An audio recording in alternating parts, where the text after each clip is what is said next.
एक गांव में मैत्री नाम की लड़की रहा करती थी। वो सुबह सुबह उठकर घर का सारा काम किया करती थी और फिर इतना ही नहीं, घर से बहुत दूर गांव की नल से पैदल ही जाकर पानी भर के ले आया करती थी।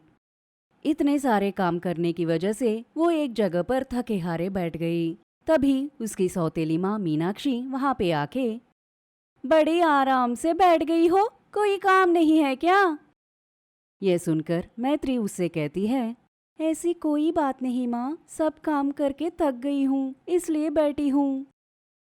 क्या सारे काम खत्म कर दिए? सुबह से मेरे लिए कॉफी भी नहीं दे सकी और बोल रही है कि सारा काम खत्म हो गया। जाओ मेरे लिए कॉफी बना के लेके आओ।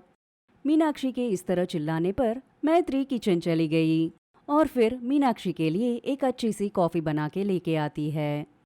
अभी तक यहीं पर खड़ी हो? जाओ जाकर खाना बनाओ। ऊपर से मैं माँ भी बनने वाली हूँ, मुझे इतनी देर भूखे नहीं रहना चाहिए। जाओ जल्दी से खाना बनाओ। यह सुनकर मैत्री बहुत ही उदास मन से, बहुत ही थके हारे अपनी सौतेली माँ के लिए खाना बनाती है और मीनाक्षी सारा खाना सामने रखकर मैत्री के लिए कुछ भी बचाए बगैर सुअर की तरह खा लेती है। मैत्री के लिए जरा भी खाना नहीं रखती। सुबह से घर का सारा काम करके थकी हुई मैत्री को ये सब देख बहुत गुस्सा आया, लेकिन वो छोटी बच्ची थी इसलिए अपनी सौतेली माँ को कुछ नहीं कह पाई और वो दुखी मन से अपनी सौतेली माँ से कहा, माँ बहुत भूख लगी है, आपने मेरे लिए कुछ भी नहीं छोड़ा क्या? ये सुनकर, मतलब क्या कहना चाहती हो? तू मेरे ही खाने पर नजर लगाओगी? शर्म नहीं आती तुझे? हाय हाय, तू इतनी छोटी है फिर भी इतना अकड़। ऐसा कहकर वो मैत्री को घर से बाहर निकाल देती है।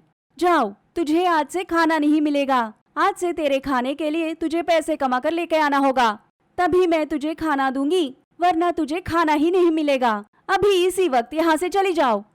और फिर मीनाक्षी दरवाजा बंद कर देती है और बेचारी भूखी मैत्री वहां से जाने लगती है।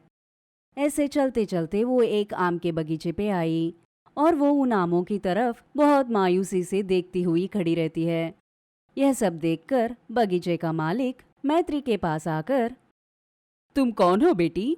बहुत देर से तू इन आमों को देखी जा रही हो, क्यों? तुम्हें आम चाहिए?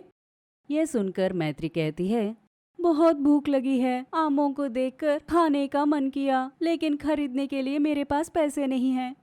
ऐसा कहकर वो बेचारी फूट फूट के रोने लगती है। बगीचे का मालिक यह सब देखकर, अरे रे, इतनी छोटी सी बात पर क्यों रो रही हो बेटा? ऐसा कहकर बगीचे का मालिक कुछ आमों को मैत्री को देता है और उन आमों को खाने को कहता है। मैत्री खाए बगैर सोचती रहती है। यह देख बगीचे का मालिक कहता है, क्या सोच रही हो बेटा? और मैत्री कहती है, मेरे पास बिल्कुल भी पैसे नहीं हैं, मैं इन आमों को पैसे नहीं दे सकती और मैं इन्हें मुफ्त में भी नहीं ले सकती। आप मुझे कोई काम दीजिए, काम करके जो पैसे मिलेंगे उनसे इन आमों के पैसे चुका दूंगी। यह सुनकर, इतनी छोटी हो और फिर भी इतना बड़ा सोच। ठीक है, मैं तेरे लिए कोई काम दे दूंगा, लेकिन पहले इन्हें खा लो। यह सुनकर मैत्री उन्हें खाने लगती है। बगीचे का मालिक आम के पेड़ों में जो आम थे उन्हें गिनकर टोकरी में डालने का काम मैत्री को देता है। इस तरह मैत्री दिन भर काम करके अपने घर लौट जाती थी। मैंने तुझे घर नहीं आने को कहा था ना, भिखारी कहीं की, वापस क्यों आई हो? ऐसा कहकर वो मारने वाली होती है। तभी मैत्री के पापा मोहन वहां पर आके, ए मीनाक्षी रुको, इतनी छोटी बच्ची पर हाथ उठाती है, तू पागल हो गई हो क्या? हाँ, आपकी लाडली बेटी को कुछ नहीं कह सकती हूँ ना? आपको पता है उसने कितनी बड़ी बात बोली है आज सुबह? और मोहन कहता है, ए रुको, वो छोटी बच्ची है, उसने कुछ कह दिया तो तू उसे घर से निकाल दोगी क्या? जाओ यहाँ से। ऐसे मीनाक्षी को चिल्लाकर मैत्री की तरफ देखते हुए पूछता है, तू इतनी देर कहाँ थी? सुबह से उसके साथ जो हुआ वो सब अपने पापा से कहती है और उसे जो काम मिला उसके बारे में भी कहती है। यह सुनकर मोहन मीनाक्षी की तरफ देखकर, क्यों मीनाक्षी, वो इतनी छोटी बच्ची है फिर भी उससे काम करवाती हो? उसकी पढ़ाई भी रुकवा दी और उससे घर का सारा काम भी करवाती हो। जैसे कि ये काफी नहीं है, तू उसे काम पे जाने को भी कह रही हो। तू इंसान है या हैवान? हाँ हाँ, मैं ही हैवान हूँ, सिर्फ आप दोनों ही इंसान हो, आप दोनों ही अच्छे हो।